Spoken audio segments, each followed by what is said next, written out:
우리가 이제 지난 시간에 이어서 수요 성화 예배 시간에 야고보서 말씀을 이제 처음부터 끝까지 조금씩 나누어서 보려고 해요. 야고보서는 5장밖에 안 돼요, 사실은. 그래서 우리가 이것을 좀 토막토막 나눠서 볼 수 있는데 이제 한 2달 정도 같이 보려고 해요. 12월, 1월 이렇게 보려고 합니다.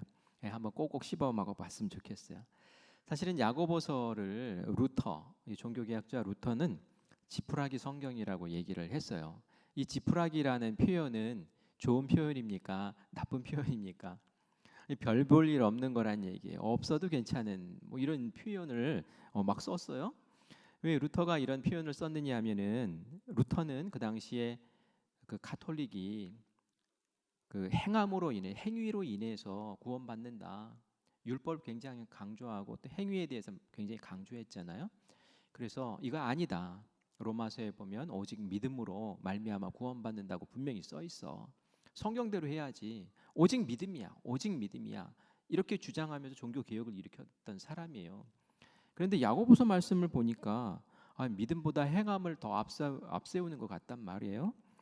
마치 율법을 지키는 행위를 통해서 구원을 얻는다는 그런 막 인상이 드는 거예요. 그래서 이 루터가 이건 지푸라기 성경이야. 이건 볼 필요도 없어. 막 이런 식으로 이렇게 격화시켰어요. 그런데 후대에서는 그렇지 않다. 아마 루터가 좀 급한 마음으로 잘 이해하지 못하고 그렇게 한 것 같아라는 그런 이야기를 하면서 여기서 말하는 행함이라는 것은 우리의 믿음이 온전하면 진짜 믿음이면 자연스럽게 나오는 행위들이 있단 말이죠.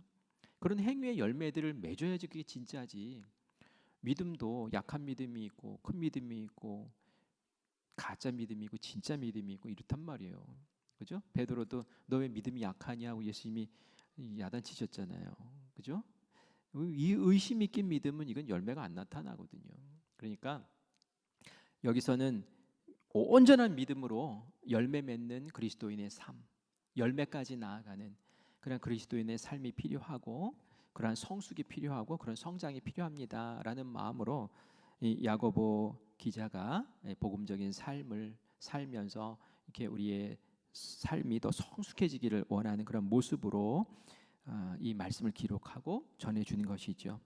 그래서 우리가 지난 시간에 이제 한 토막을 보았고 오늘 우리가 읽은 말씀, 이 말씀을 중심으로 함께 보려고 하는데요. 특별히 가난한 자와 부한 자, 가난한 자와 부한 자의 재물에 대한 이야기를 좀 하고 있어요. 우리도 이 세상에 살면서 물질, 재물 이런 거 필요하잖아요. 이걸 어떻게 생각하고 어떻게 관리해야 할까라는 그런 지혜를 좀 얻었으면 좋겠습니다. 세상에도 가난한 사람이 있고 부한 사람이 있어요. 같이 공존해서 살아갑니다. 그런데 참 껄끄러워요. 그래서 부익부, 빈익빈 이런 말도 있고요. 또 갈등도 생기고 이것이 사회적 문제가 되기도 하지요. 그래서 이거 한번 해결해 보자 해서 이제 공산혁명이 일어났던 것을 우리가 알지요. 평등하게 살자.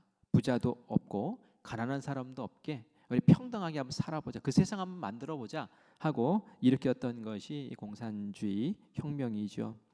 그런데 성공했습니까? 실패했습니까? 우리가 알듯이 실패했어요. 그죠? 보니까 지도자들은 부자예요. 지도자들은 부자로 살아요. 그런데 인민이라고 얘기하는 사람들은 어떻습니까? 다 하향 평준화돼 있어요. 하향 평준 밑으로 가난하게 평준화가 돼 있어요. 엄청나게 격차가 이렇게 벌어진 상태에서 이게 무슨 성공입니까? 무슨 뭐 평등입니까? 그렇지 않죠.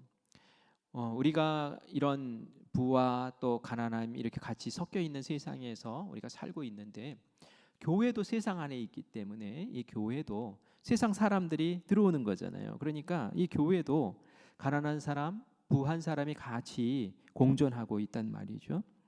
정말 마음 같아서는 다 부자였으면 좋겠어요. 다 부자고 다 잘 살고 다 그냥 뭐 떵떵거리면서 살았으면 참 좋겠어요. 그런데 그렇지 않단 말이죠.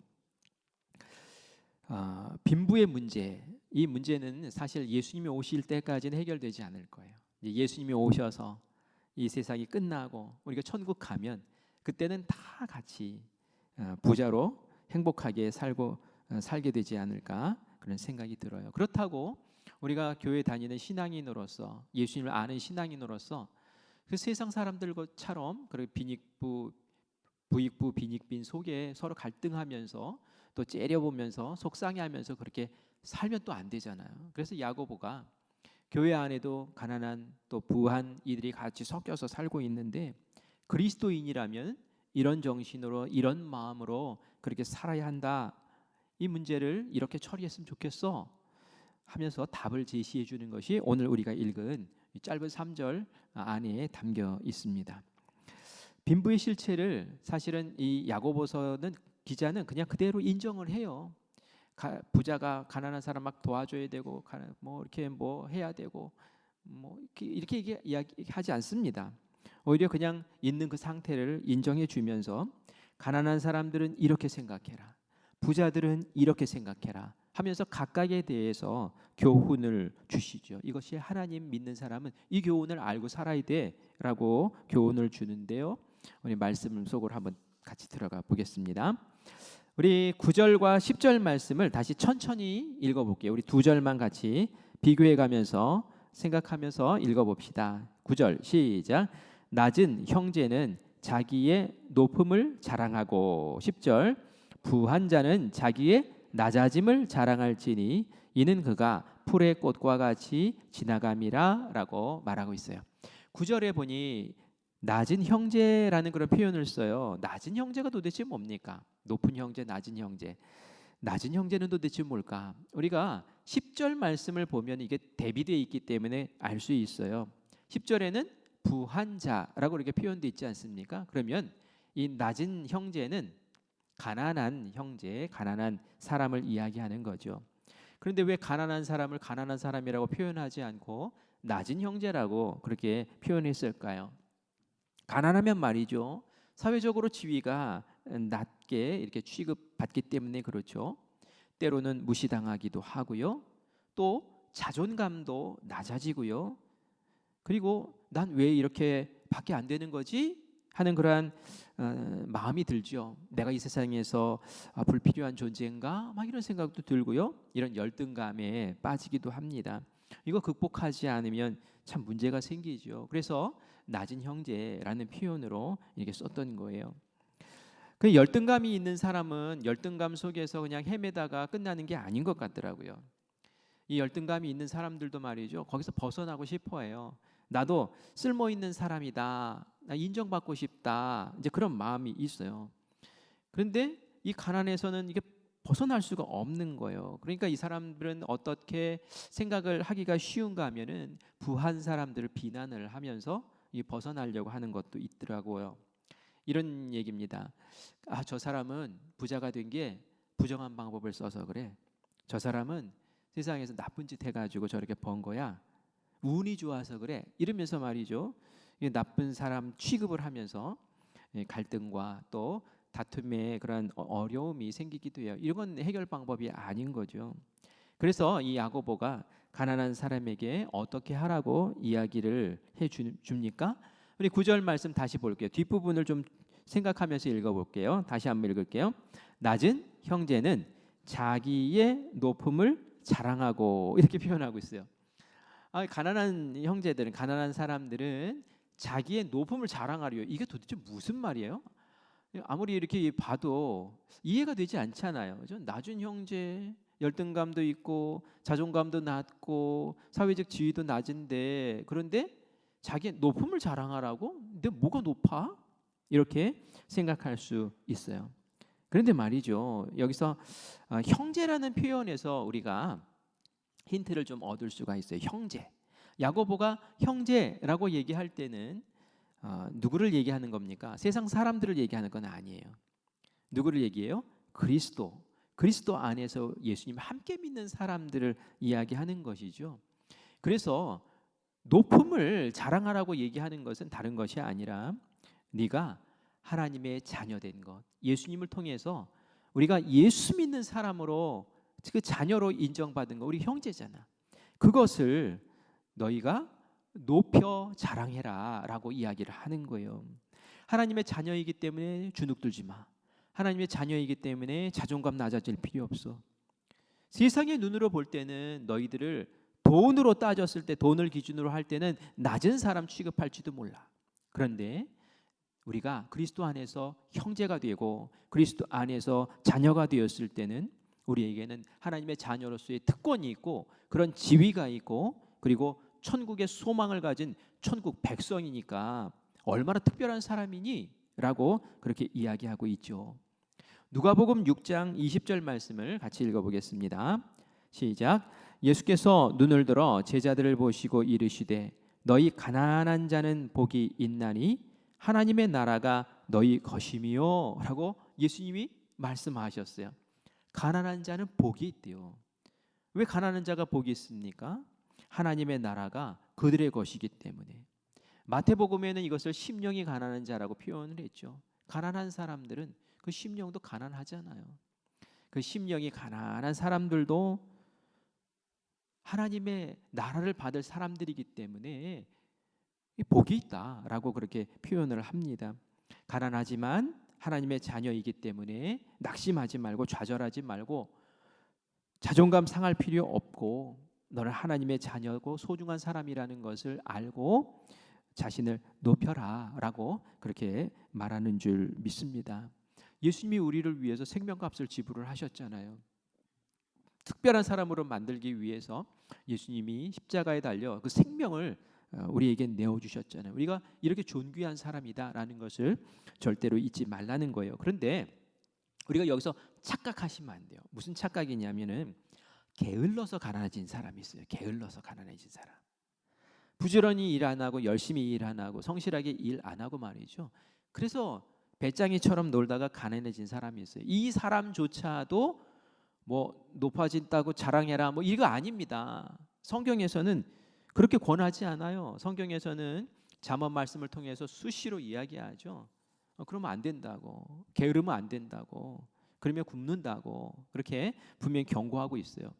그런데 그 당시 사람들은 말이죠, 로마의 압제 속에서 살았어요. 열심히 일해도 다 뜯어가고 정직하게 일해도 다 뜯어먹히고 또 예수 믿으면서 살면 말이죠 더 핍박당하고 가난하게 살 수밖에 없는 그 시대의 환경이 있었단 말이에요. 그 시대에 그 초대 교회 교인들이 막 어렵게 사는 모습을 보니까 너희들 가난하다고 주눅들 필요 없어. 너희들이 지금 최선을 다해서 하나님의 백성답게 살기 위해서 애쓰다 보니까 지금 그런 거야. 그러니까 너희들이 그거 가지고 속상해할 필요 없는 거야.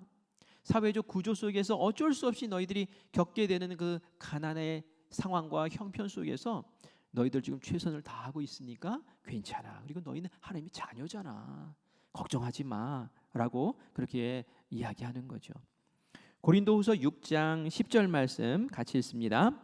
근심하는 자 같으나 항상 기뻐하고 가난한 자 같으나 많은 사람을 부유하게 하고 아무것도 없는 자 같으나 모든 것을 가진 자로다 라고 표현을 하는데, 바울이 그렇게 얘기를 하는 거예요.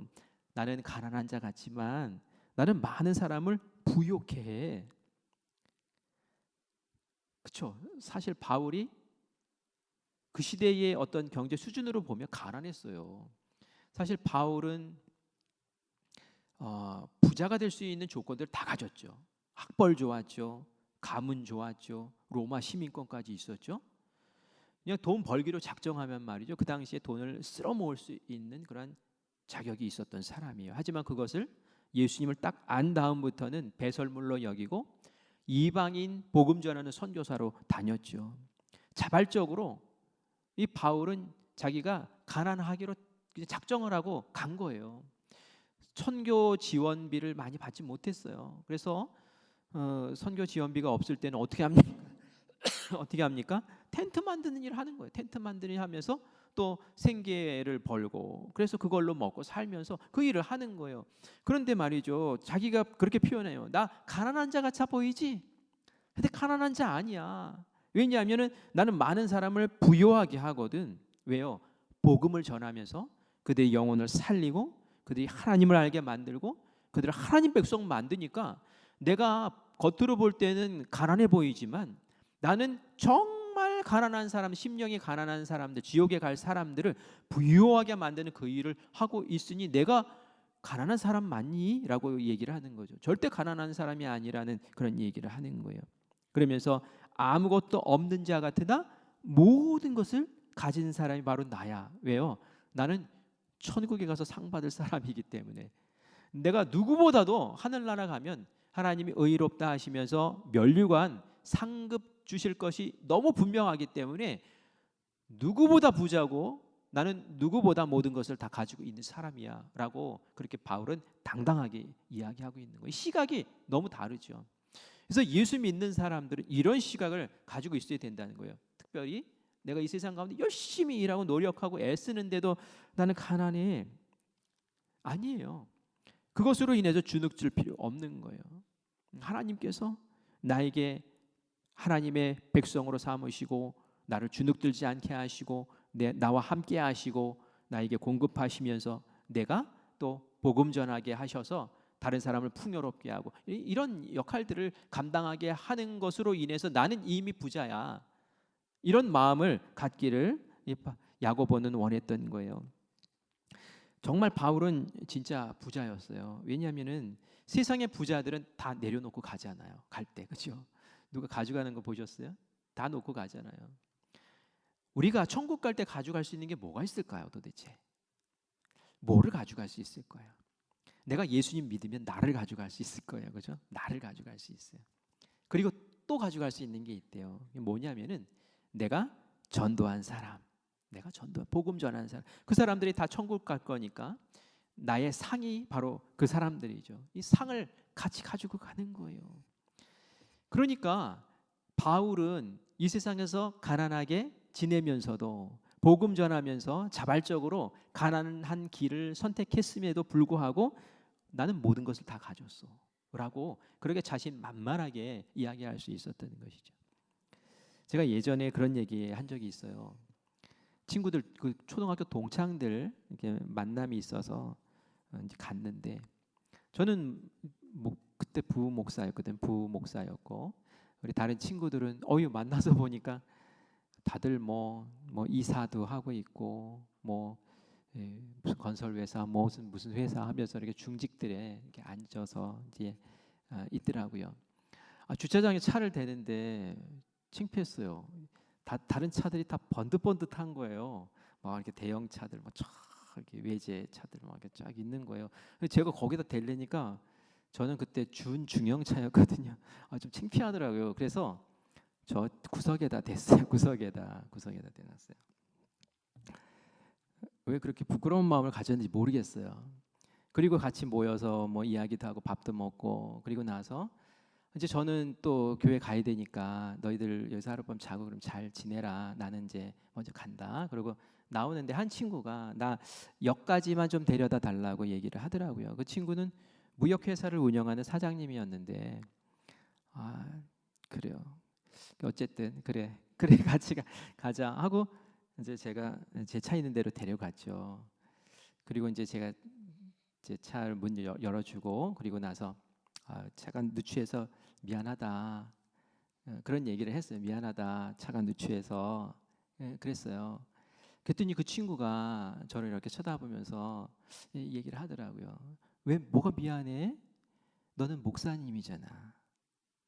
그 얘기를 하는 거예요. 너는 목사님이잖아. 근데 말이죠. 제가 그 얘기 듣고 막 창피했어요. 왜 창피했을까요? 나는 말이죠. 세상의 기준대로 다른 친구들 막 좋은 차 갖고 있으니까 나도 이렇게 좋은 차가 있어야지 애들이 인정해주고 너도 실패한 사람은 아니구나 이렇게 할 것 같은 느낌이 들었던 거예요. 그런데 이 친구는 너는 목사님이잖아. 목사님이 이런 차 타면 뭐가 부끄러운 거 아니야. 당연히 오히려 더 좋은 거 아니니? 이런 표현으로 저한테 얘기를 해주는데 제가 이 친구보다 내가 못하구나. 이 집사님보다 못하구나 이런 생각을 가지면서 참 부끄러웠던 적이 있어요. 그래요. 우리가 이런 것들로 주눅들지 말자고요. 우리가 하나님의 자녀잖아요. 그리고 나에게 영혼 구원할 수 있는 기회가 있잖아요. 그리고 내가 복음 전하러 다니잖아요. 그리고 한 영혼 구원했잖아요. 그러면 이 세상에 어떤 부자보다도 더 큰 부자인 줄 믿습니다. 야고보가 그 마음 가지라는 거예요. 왜 이렇게 쪼그라들어서 왜 이렇게 그렇게 살지 말라는 거예요. 그래서 이 가난한 사람들, 가난한 형제들, 낮은 형제들아, 너희들은 높음을 알고 높음을 자랑해라. 그 주눅 들지 마라고 그렇게 이야기하는 줄 믿습니다. 어느 회사 신입 사원이 이제 들어왔어요. 그래서 교육을 받아요. 그런데 이 신입 사원이 처음에 얼마나 모릅니까? 막 야단을 많이 맞으면서 너 이 똑바로 못해, 너 이래가지고 되겠어, 막 이런 소리, 막 자존심 상하는 얘기 들으면서 1년을 이제 버텼어요. 1년 지내니까 이제 이 신입 사원이 이제 일도 능숙해지는 거예요. 잘하는 거예요. 그래서 이제는 이제 써먹을 만하다라고 하는데 이 신입 사원이 과장님, 제가 유학을 좀 다녀옵니다. 이제 회사를 그만둬야겠습니다. 이렇게 얘기하는 거예요. 그래서 야, 써먹을 만하니까 가냐 하면서 왜 가는데, 무슨 공부를 하려고 가는데? 라고 물어봤더니 이제 어느 유명 대학을 얘기를 하면서 이제 MBA 과정 비즈니스 경영 수업을 듣기 위해서 가겠다는 거예요. 돈도 많이 드는데 네가 뭐 신입 사원이 지금 밑에 있는 사원이 무슨 그런 공부를 해?라는 마음이 있어서 물어봤죠. 그런데 알고 보니까 그 회사 사장님 아들인 거예요.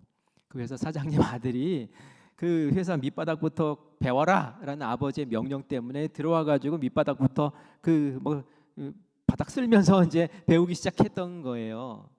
이거 아차 싶은 거예요. 큰일 났다. 얘가 이제 또 아버지한테 일러가지고 이거 또 봉변 당하는 거 아닌가 그랬는데 그건 아니었어요. 아버지의 마음이 호되게 교육도 이제 야단도 맞으면서 훈련 받고 회사의 어떤 그런 모습들도 생리도 좀 알고 그런 상태에서 공부하러 가면 공부가 더 잘 될 거고 돌아와서 잘할 거야라는 그런 마음으로 했던 거죠. 근데 이 아들도 참 대단하지 않습니까? 조용히 과장님 저 잠깐 봐요. 그리고 탕비실도 가가지고 제 이름 딱 보면은 제 아버지가 누군지 모르시겠습니까? 이러면서 말이죠. 겁도 주고 이럴 수 있는데 말이죠. 그렇게 안 했다는 거예요. 왜 모멸감 막 자존심 상하는 말 들으면서 이렇게 견딜 수 있었습니까? 나는 사장님 아들이거든. 내가 요 기간만 잘 버티면, 잘 배우면 내가 유학 가서 공부하고 와서 내가 이 회사를 잘 운영하기 위해서는 꼭 필요한 과정이거든. 이제 이런 마음이 있었던 거죠. 우리도 마찬가지라는 거예요. 우리도 하나님의 자녀잖아요. 이 세상 좀 어렵고 힘들어요. 맞아요. 어렵고 힘들어요. 하지만 이 세상 하늘 소망 딱 붙잡고 일어서서 달려가는 거죠. 왜요? 우리는 존재 자체가 이미 하나님의 자녀거든요. 그 마음 붙잡고 우리 일어서기를 간절히 바랍니다. 부자를 향한 야고보의 말씀이에요. 자, 그러면 이 야고보는 또 가난한 사람을 향한 말이었고 이제 부자에 대해서는 어떻게 말하는지 우리 이제 10절 말씀을 같이 보겠어요. 10절 같이 읽겠습니다. 시작. 부한 자는 자기의 낮아짐을 자랑할지니. 뭘 자랑하래요? 낮아짐을 자랑하래요. 이게 부자들은 지위도 높고 또 자존감도 높잖아요. 근데 거꾸로 얘기를 하는 거예요. 너희들 낮아짐을 자랑해라라고 거꾸로 얘기를 하고 있어요. 부자도 자랑을 하는데 낮아짐을 자랑하라. 이게 도대체 뭘까요? 너희들 자만하지 마. 너희들 교만하지 마. 너희들 겸손해야 돼라고 지금 그 낮아질 것을 이야기하고 있는 거죠. 부자가 왜 자기의 낮아짐을 자랑해야 할까요? 그 이유가 그 10절 뒷부분과 11절 말씀이 있어요. 우리 10절과 11절 말씀 다시 읽겠습니다. 시작. 부한 자는 자기의 낮아짐을 자랑할지니 이는 그가 풀의 꽃과 같이 지나감이라. 풀의 꽃, 이 꽃 계속 꽃 아니죠? 어느 시간이 지나면 다 없어지게 돼 있어요. 사그러지게 돼 있어요. 이 부라는 것이 그렇다는 얘기예요. 11절 말씀도 같이 읽습니다. 시작.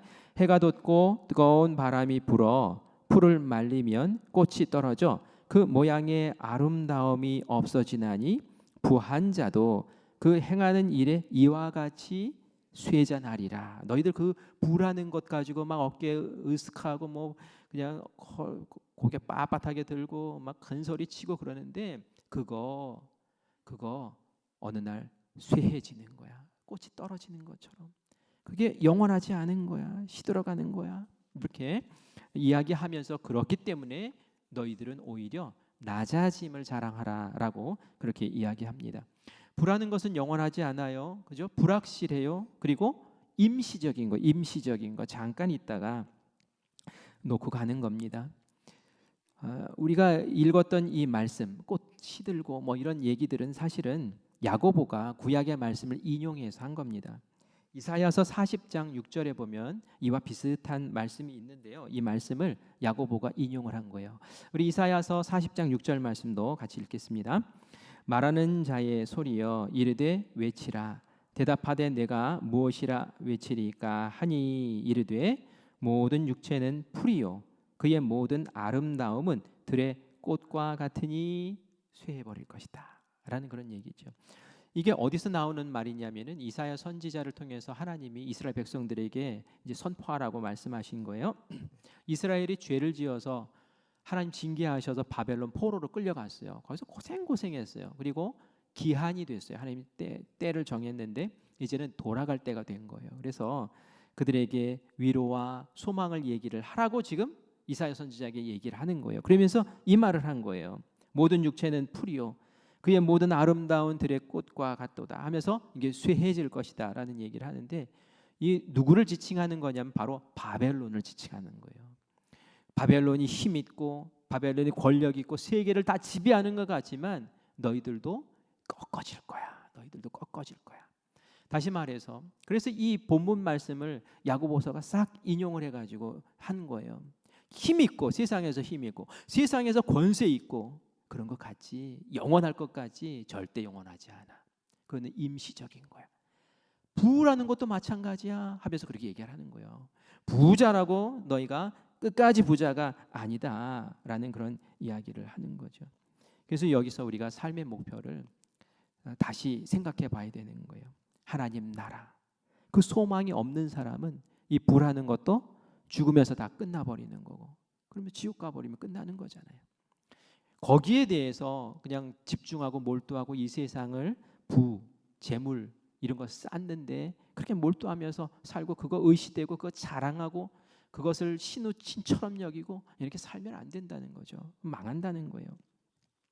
그러면서 예수님을 모르고 사는 이 세상의 부자들이 범하기 쉬운 어리석은 일들을 야고보서 5장 1절에서 6절에서 쭉 얘기하고 있습니다. 우리 한번 쭉 읽어보겠습니다. 야고보서 5장 1절로 6절 1절 같이 읽습니다. 들으라 부한 자들아 너희에게 이 말 고생으로 말미암아 울고 통곡하리라. 이 세상의 부자들아 너희들 통곡할 날이 금방 올 거야 라는 얘기입니다.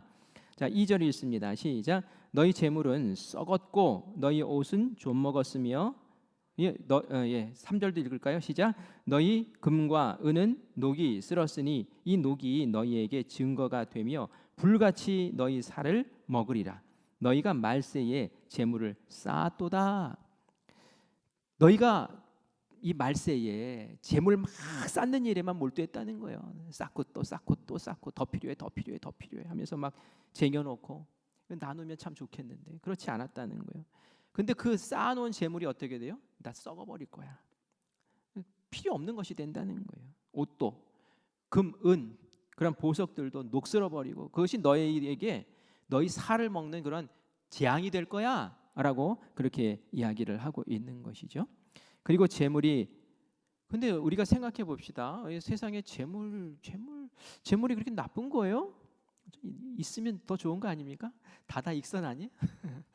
더 있으면 좋겠고 그런 거 아닙니까? 그래 이제 빨리 집 그 대출도 갚고 그죠? 우리 자녀들 좀 잘해주고 싶고 뭐 이런 마음 있지 않습니까? 하나님께 더 예물도 더 드리고 싶고 그런 마음 있지 않아요? 근데 말이죠. 이 제가 아까 말씀드린 거 세상의 부자들이 위험한 그 이유를 얘기를 한다 그랬죠. 4절 보면 이제 그 이유가 나와요. 왜 이것이 악한 것인지. 4절 읽어봅시다. 시작. 보라 너희 밭에서 추수한 품꾼에게 주지 아니한 삭시 소리 지르며 그 추수한 자의 우는 소리가 만군의 주의 귀에 들렸느니라. 이게 뭡니까? 추수할 때 일꾼들을 불러서 일 시켰어요. 그런데 하루 일당을 딱 줘야 되는데 일당을 안 준 거예요. 그 삭시, 그 품삯이 소리를 지른대요. 얼마나 딱합니까? 그 일꾼들이 품삯을 못 받았다고 막 슬퍼하면서 막 통곡하는 거예요. 아니 호소하는 거예요. 그 소리를 내가 들었어라고 얘기해. 그러니까 이 세상의 부자들이 불의한 방법으로 착취하면서 그 부를 얻는 그 모습을 질책하고 있는 것이죠. 이런 식으로 부자 되는 안 된다는 거예요. 그다음에 5절 말씀 같이 읽을게요. 시작. 너희가 땅에서 사치하고 방종하여 살육의 날에 너희 마음을 살찌게 하였도다. 뭡니까? 이 재물을 막 모아가지고 그것을 쌓아두고 나만 위해 쓴 거예요. 사치한 거예요. 사치, 낭비하고 나의 나만을 위해서 이게 사용하는 그것, 쾌락을 위해서 사용하는 거, 파티 열고 이런 것 아니잖아라는 거예요. 이건 세상의 부자들의 이런 모습이 하나님 앞에서 재물을 쌓아서 벌받을 모습이다라고 그렇게 이야기하고 있는 거죠. 그래서 이 사람들은 의인을 정죄하고 죽였다. 너희를 대항하지 아니하였느니라 하면서 이렇게 경고하고 있는 그런 모습을 보게 돼요. 자, 우리가 이 말씀을 이렇게 이제 보면서 여러분 어떠해요? 예수님 만나기 전과 예수님 만난 후에 재물에 대한 어떤 시선이 달라진 것이 좀 있습니까? 아니면 이전에 세상 사람으로 이렇게 살 때에 그러한 돈에 대한 관념, 돈에 대한 시선이 지금도 여전하십니까? 달라져야 된다는 거예요. 세상 사람들은 돈 많으면 돈 자랑하고 나 부자라고 으쓱거리고 이러는데 그거 아니라는 거예요. 그래서 우리 그리스도인들은 하나님 아는 사람들은 부자가 되더라도 정직하게 바른 방법으로 착취하고 막 이러면 안 된다는 거예요. 정직하고 바른 방법으로 땀 흘려서 정말 애써서 노력해서 그렇게 정직하게 부를 이루어야 될 것이고, 그리고 그 재물을 주셨을 때는 하나님이 이유와 목적이 있어서 주신 것이지 그냥 쌓아두고 너 사치하라고 준 거 아니다라는 그런 말씀을 우리가 새겨들어야 돼요. 이건 너희에게 선물로 준 것인데 이것을 잘 사용해야 돼. 이 재물을 많이 받았을 때는 너희에게 책임도 있는 거야. 이걸 잘 사용해야 되는 책임도 있는 거야. 하나님의 기쁨을 위해서, 너의 기쁨만을 위해서가 아니라 하나님의 기쁨을 위해서도 잘 써야 되는 거야라는 그러한 마음을 이 부자들에게 이 야고보가 이제 전하고 있는 거죠. 장기려 박사님이라고 여러분 이름 들어보셨나요? 장기려 익숙한 이름이에요. 한국의 슈바이처라는 그러한 별명을 가진 분인데요. 이분은 평양 출신이래요. 의사 선생님이 되었고 기독교인이라서 평양연합기독병원 외과 과장으로 의사 생활을 시작을 하셨답니다. 그런데 6.25 때 전쟁이 일어나가지고 그래서 남쪽으로 피난을 오게 됐고 저 부산까지 이제 내려가서 지내게 됩니다. 부산 어느 교회의 창고를 빌려서 그때 이제 복음진료사라는 이름으로 이제 부산에 피난 내려온 사람들, 부산 사람들을 위해서 무료 진료를 그렇게 시작을 했대요. 이분이 그런 얘기를 했답니다. 환자가 돈이 없어서 죽으면 그거 불상타. 나는 그런 사람 위해서 의사가 되겠다라고 그렇게 이야기를 하고 전쟁 내내 부산 시민들 무료로 진료해 주는 일을 했답니다. 그 전쟁통에 무슨 돈이 있겠어요. 그러니까 무료로 그렇게 진료를 해줬대요. 때로는 수술을 해놨는데 수술비가 없는 그런 사람들이 있는 거예요. 그러면 자기 월급 털어서 수술비도 대주고, 그리고 본인도 무슨 돈이 있겠어요. 무료 진료소 하는데 무슨 돈이 있겠어요. 그러니까 그것도 뭐 한두 번이지 어떻게 합니까? 그래서 이제 수술 받고 거기서 이제 수술비 없어서 전전긍긍하는 사람들에게는 내가 오늘 병원 뒷문을 열어놓을 테니까 오늘 밤에 살짝 빠져나가시라고 이렇게 해가지고 여러 사람들을 그렇게 돌보고 애썼다는 그런 이야기를 듣게 되더라고요. 이분은 말이죠, 타인을 위해서 사랑을 베풀다가 가난해지신 분이에요. 그렇죠? 이게 작정하고 내가 돈 벌어야지 하면은 그 뭐 전쟁통이라도 뭐 돈 못 벌겠습니까? 전쟁통이 오히려 더 돈 벌죠. 그런데 이분은 스스로 내가 사랑 베풀면서 내가 생명 구원하면서 내가 가난해도 좋아. 이 사람을 우리가 가난하다고 얘기할 수 있을까요? 그렇지 않죠. 이분이야말로 진짜 부자 아닙니까? 진짜 부자. 하나님 앞에서 받을 상이 얼마나 크겠어요. 진짜 부자는 이렇게 사는 사람이라는 거예요. 돈 많이 쌓아놓고 뭐 요트 타고 다니고 뭐 매일 파티하고 이게 부자가 아니라 하나님이 보시는 부자는 이렇게 사는 그리스도인이 진짜 부자라는 거예요. 그래서 낮아진 것을 자랑해라. 낮아진 것을. 이것은 다 사라질 거야. 더 영원한 것을 사모하면서 하늘을 사모하면서 하늘 소망을 사모하면서 그렇게 살라는 것이죠. 돈이 얼마나 있으면 만족을 할까요? 얼마나 있으면 행복할까요? 돈이 얼마나 있으면 행복할까요? 이 세상에 제일 부자가 그 록펠러라는 사람이 정말 부자였대요. 이 사람은 이제 석유 왕이라는 별명이 있는데요. 이 록펠러가 기자가 물어봤대요. 록펠러가 엄청난 부자니까 백만장자니까 기자가 당신은 어느 정도 돈이면 만족하겠습니까? 라고 물었대요. 그랬더니 이 록펠러가 얘기를 하기를 조금만 더 가지면 만족합니다. 조금만 더 가지면 만족합니다. 이만큼 해놓고서 조금만 더 있으면 만족하겠는데 조금만 더 있으면 뭡니까? 만족이 없다는 거예요. 돈으로는 만족함이 없는 거예요. 돈은 우리를 만족시킬 수 없는 거예요. 그래서 돈의 노예가 되면 어려워져. 조금 더 이러다 보면 이 돈의 노예가 돼버리고 말이죠. 하나님을 잃어버려요. 하늘을 못 보게 돼요.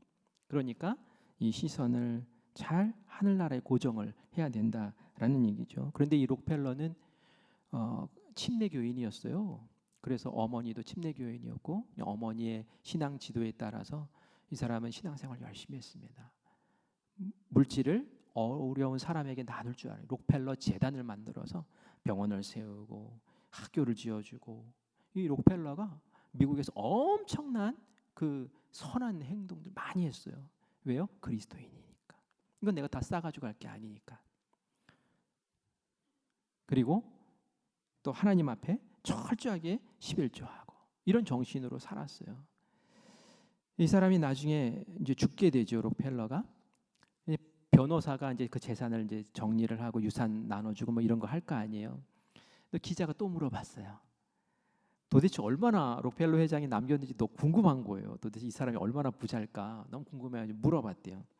돈을 얼마나 남겼나요? 하고 물어봤대요. 그랬더니 액수가 궁금해서 물었는데 이렇게 대답을 하더래요. 가진 모든 것을 남겼습니다.